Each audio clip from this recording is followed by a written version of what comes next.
Okay, chapter 2 of the BFG. Who?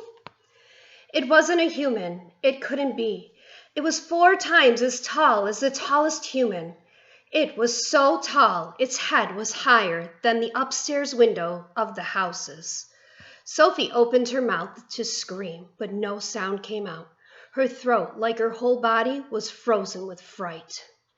This was the witching hour, all right. The tall black figure was coming her way. It was keeping very close to the houses across the street, hiding in the shadowy places where there was no moonlight.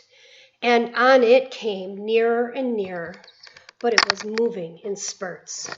It wouldn't stop, then it wouldn't move on, then it would stop again. But what on earth was it doing? Aha! Sophie could see now what it was up to. It was stopping in front of each house. It would stop and peer into the upstairs window of each house in the street. It actually had to bend down to peer into the upstairs windows. That's how tall it was. It would stop to peer in, and then it would slide on to the next house and stop again and peer in, and so on all along the street. It was much closer now, and Sophie could see it more clearly. Looking at it carefully, she decided it had to be some kind of person.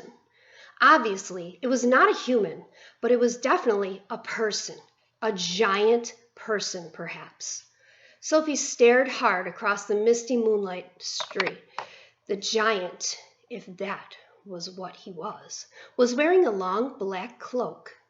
In one hand, he was holding what looked like a very long, thin trumpet. In the other hand, he held a large suitcase.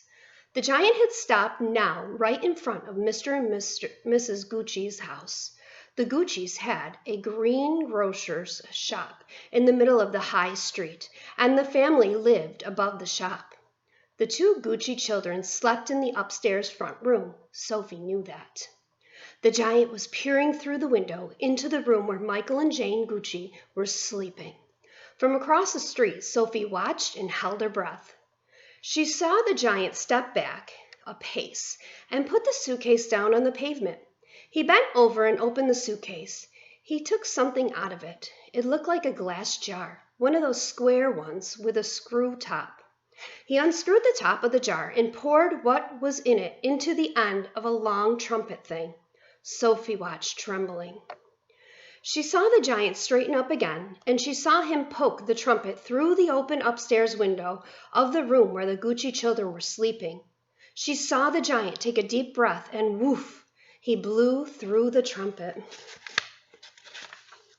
No noise came out, but it was obvious to Sophie that whatever had been in the jar had now been blown through the trumpet into the Gucci children's bedroom. What could it be? As the giant withdrew the trumpet from the window and bent down to pick up the suitcase, he happened to turn his head and glance across the street. In the moonlight, Sophie caught a glimpse of an enormous, long, pale, wrinkly face with the most enormous ears. The nose was as sharp as a knife, and above the nose there were 2 bright, flashing eyes, and the eyes were staring straight at Sophie.